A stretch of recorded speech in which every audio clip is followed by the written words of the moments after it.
सभी दर्शकों का प्रतिज्ञा 21 चैनल में हार्दिक स्वागत है। आज हम सम्राट अशोक के बारे में अध्ययन करेंगे। सम्राट अशोक।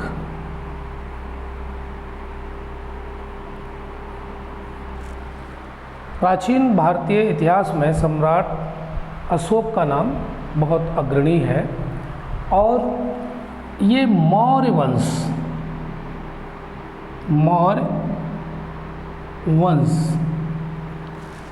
से संबंधित है। सम्राट अशोक मौर्य वंश से संबंधित। इनके पिता का नाम बिंदुसार। इनके पिता का नाम बिंदुसार। बौद्ध ग्रंथों के अनुसार इनकी माता का नाम शुभद्रांगी। इनकी माता का नाम शुभद्रांगी। अशोक की 3 रानियां। नंबर 1 महादेवी, नंबर 2 असंघमित्रा और नंबर 3 करुबाकी। मौर्य वंश के हैं सम्राट अशोक। पिता का नाम बिंदुसार है। बौद्ध ग्रंथों के अनुसार इनकी माता का नाम शुभद्रांगी। अशोक की 3 रानियां महादेवी, असंघमित्रा और करुबाकी।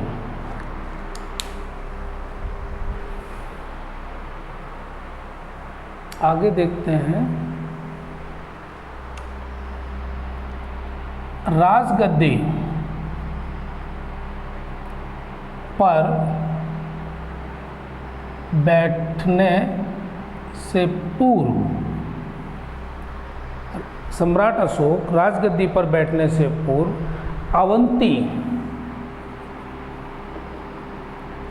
अवंती प्रदेश के ये राज्यपाल थे। सम्राट अशोक राजगद्दी पर बैठने से पूर्व अवंती के राज्यपाल थे। मास्की एवं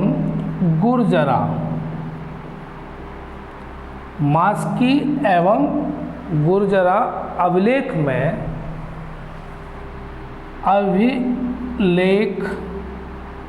में अशोक का नाम मिलता है। अशोक का नाम मिलता है। अशोक को देव नाम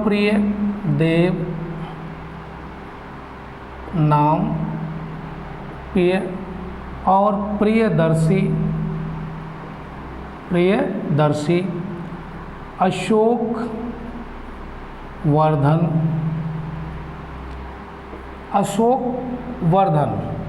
देवनाम प्रियदर्शी अशोक वर्धन इन नामों से भी जाना जाता है। आगे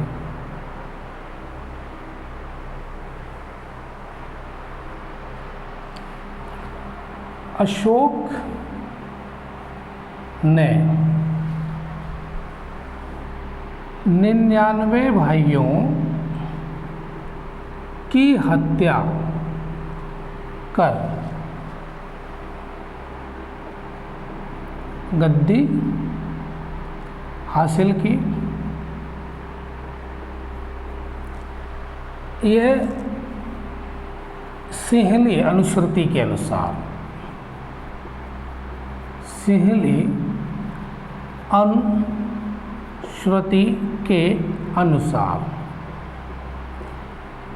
चूँकि 99 भाइयों की हत्या की है तो इसको चंडाशोक भी कहते हैं।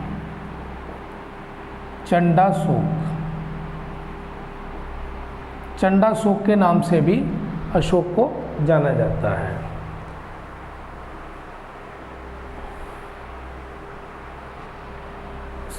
अशोक का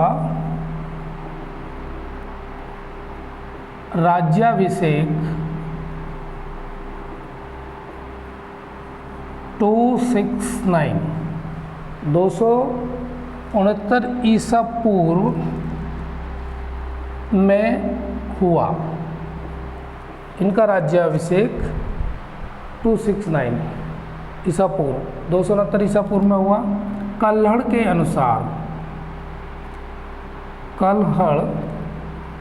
अनुसार अशोक ने कश्मीर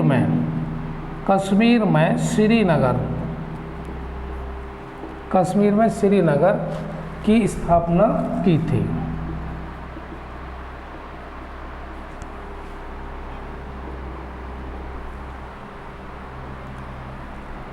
राज्याभिषेक के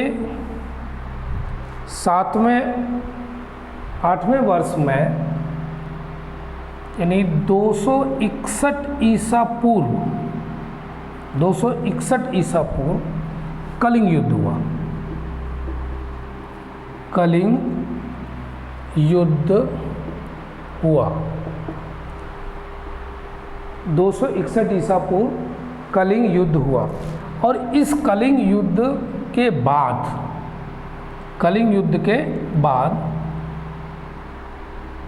उपगुप्त नामक बौद्ध भिक्षु ने अशोक को बौद्ध धर्म की दीक्षा दी। राज्याभिषेक इस सन में हुआ 269, कलिंग का युद्ध 261 ईसा पूर्व, अशोक ने श्रीनगर बसाया कश्मीर में।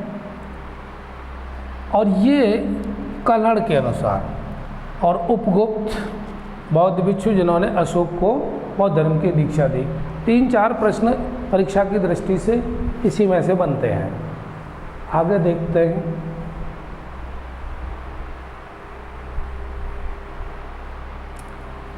अभिलेख।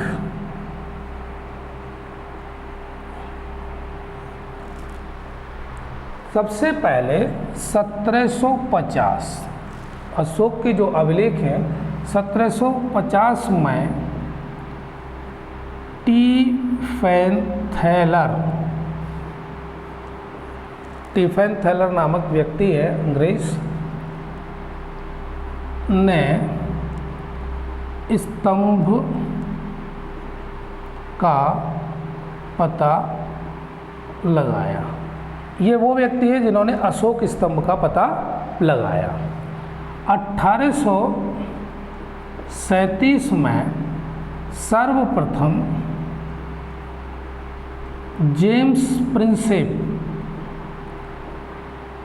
1837 में सर्वप्रथम जेम्स प्रिंसेप ने अशोक के अभिलेखों को पढ़ा। अभिलेखों को पढ़ने में सफलता प्राप्त की। तो पहला प्रश्न तो ये है कि पता किसने लगाया? टिफेन थैलर ने। दूसरा सवाल बनता है कि सबसे पहले पढ़ने में सफलता किसने प्राप्त की? तो जेम्स प्रिंसेप ने प्राप्त की। तो 2 प्रश्न आपको अशोक से संबंधित मिलते हैं यहाँ से। अगला, अशोक के अभिलेख, अशोक के अभिलेख एक तो अरमाइक भाषा में है और दूसरे खरोष्ठी भाषा में है, तीसरा ग्रीक भाषा में है, चौथा ब्राह्मी। तो 4 भाषाओं में अशोक के अभिलेख मिलते हैं। अरमाइक, खरोष्ठी, ग्रीक अब्राह्मणी। अब ये अशोक के अभिलेख ये 3 भागों में बांटे जा सकते हैं। एक तो शिलालेख है,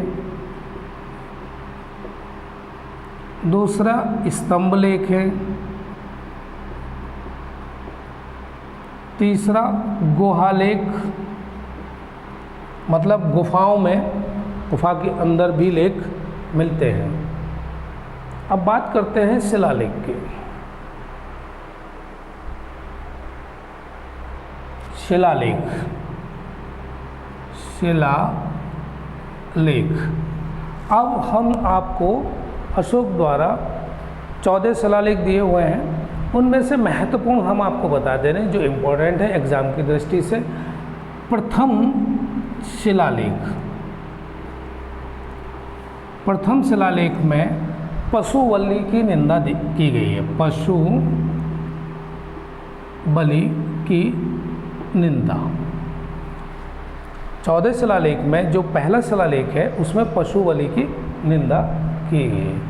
द्वितीय शिलालेख, द्वितीय शिलालेख में समाज कल्याण संबंधी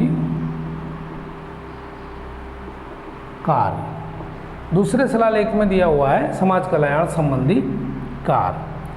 उसके बाद 5वें शिलालेख में, 5वें शिलालेख में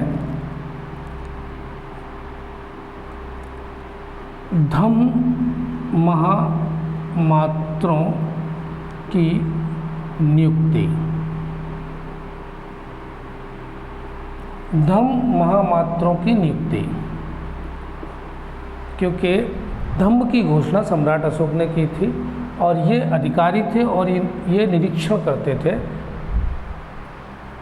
प्रत्येक 5 वर्ष बाद कि धम्म की जो घोषणा की है उसका सही से पालन हो रहा है या नहीं। 7वें शिलालेख, इसमें दिया हुआ है सभी संप्रदाय, सभी संप्रदाय के बीच सहिष्णुता, सभी संप्रदाय के बीच सहिष्णुता का निवेदन।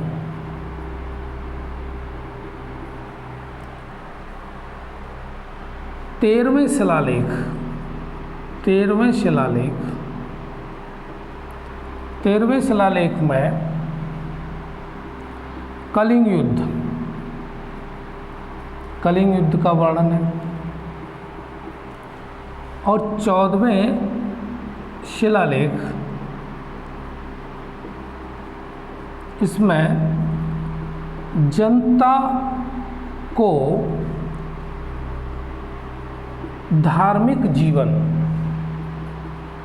धार्मिक जीवन जीने के लिए प्रेरित करना। 14 शिलालेखों में सबसे महत्वपूर्ण मैंने आपको ये शिलालेख दिए जो परीक्षा की दृष्टि से ज़्यादा उपयोगी हैं। इनमें से सवाल बनता है। प्रथम शिलालेख में क्या दिया है? पशु बलि की निंदा। दूसरे में समाज कल्याण संबंधी कार्य जैसे कुआं खुदवाना, चिकित्सालय बनवाना, वृक्ष लगवाना। 5वें शिलालेख में धम्मा मैत्रों की नियुक्ति। 7वें शिलालेख में सभी संप्रदाय के बीच सहिष्णुता का निवेदन। 13वें शिलालेख में कलिंग युद्ध का वर्णन और 14वें शिलालेख में जनता को धार्मिक जीवन जीने के लिए प्रेरित करना। तो शिलालेख के बारे में मैंने आपको बताया। आगे देखते हैं।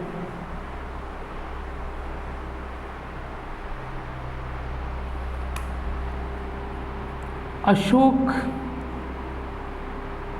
ने राज्याभिषेक के 10वें वर्ष, राज्याभिषेक के 10वें वर्ष बोध गया की यात्रा की और 20वें वर्ष लुम्बिनी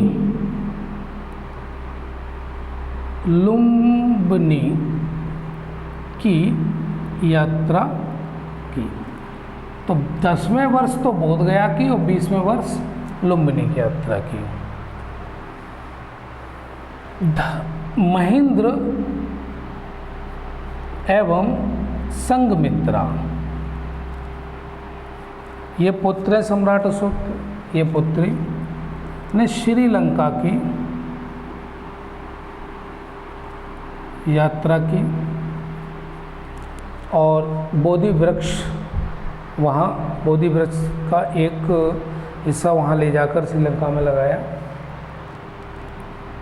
धर्म प्रचार के लिए। दूसरा, दीपवंश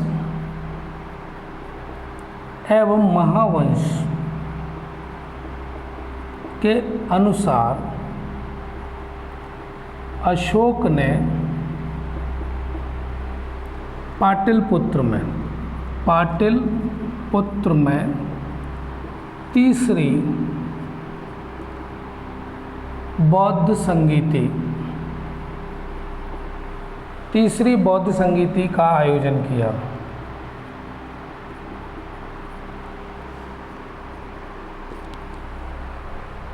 दीपवंश और महावंश के अनुसार अशोक ने पाटलिपुत्र में तीसरी बौद्ध संगीति का आयोजन किया।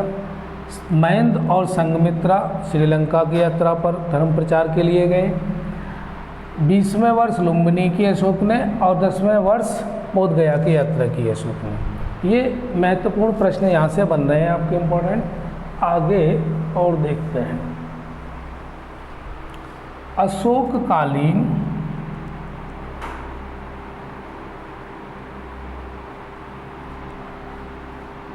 प्रांत, अशोककालीन प्रांत और राजधानी।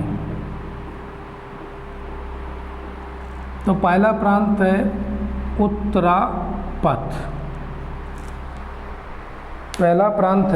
उत्तरापथ और जिसकी राजधानी थी तक्षशिला। दूसरा प्रांत है अवंती राष्ट्र, इसकी राजधानी थी उज्जैनी। तीसरा कलिंग प्रांत, इसकी राजधानी है तोसाली। और चौथा है दक्षिणापथ, इसकी राजधानी है सुवर्णगिरी। और पांचवा है प्राची और इसकी राजधानी है पाटलिपुत्र। अब आपके सामने प्रांत और राजधानी, उत्तरापथ की तक्षशिला, अवंती राष्ट्र की उज्जैनी, कलिंग प्रांत की तोसाली, दक्षिणापथ की सुवर्णगिरी और प्राची की पाटलिपुत्र। अगला देखते हैं।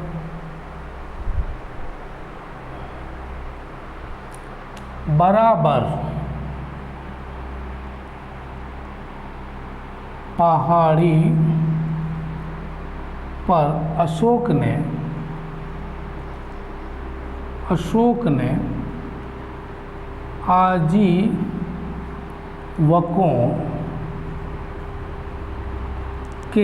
आजीवकों के लिए कान,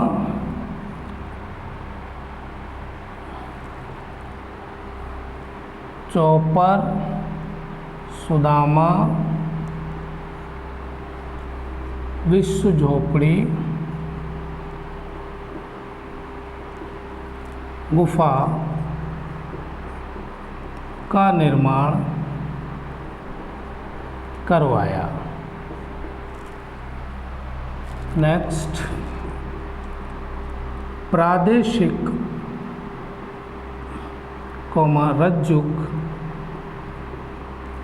प्रादेशिक, रज्जुक और युक्तक, ये सभी अधिकारी 5/5 वर्ष में राजकीय निरीक्षण हेतु जाते थे, यानी राज्य का निरीक्षण करते थे।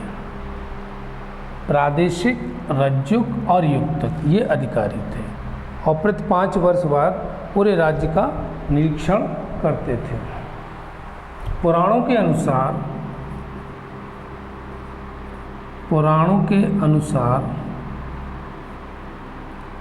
अशोक ने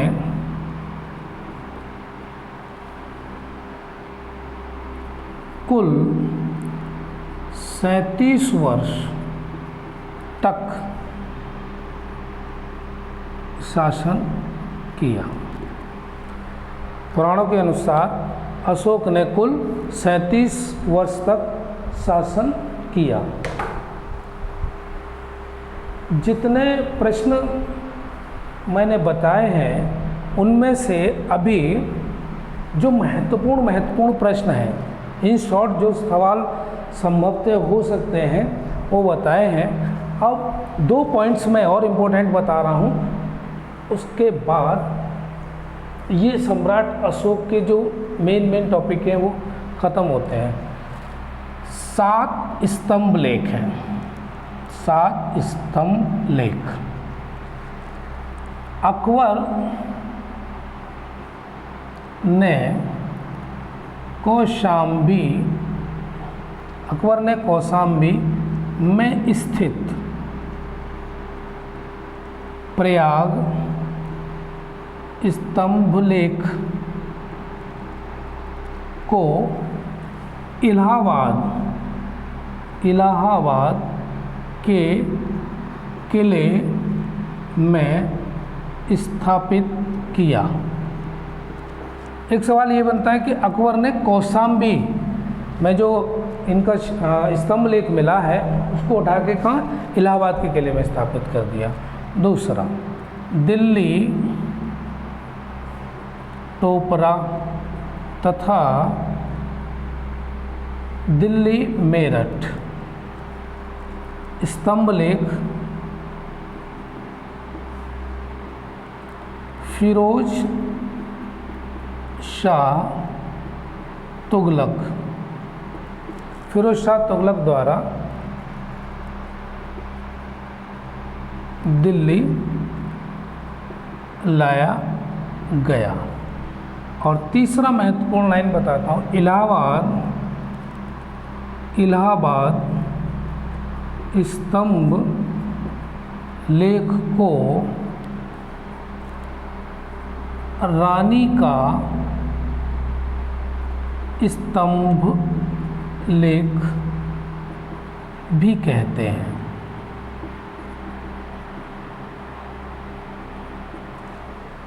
इलाहाबाद स्तंभ लेख को रानी का स्तंभ लेख भी कहते हैं। दिल्ली टोपरा दिल्ली मेरठ स्तंभ लेख फिरोज शाह तुगलक द्वारा दिल्ली लाया गया। अकबर ने कौशाम्बी में स्थित प्रयाग स्तंभ लेख को इलाहाबाद किले में स्थापित किया। अब ये जो सम्राट अशोक से संबंधित बहुत ही महत्वपूर्ण इम्पोर्टेंट जितना भी क्वेश्चन है वो मैंने बताने का पूरा प्रयास किया है। आशा करता हूँ कि आपको इसमें से कुछ प्रश्न परीक्षा में ज़रूर मिलेंगे। धन्यवाद।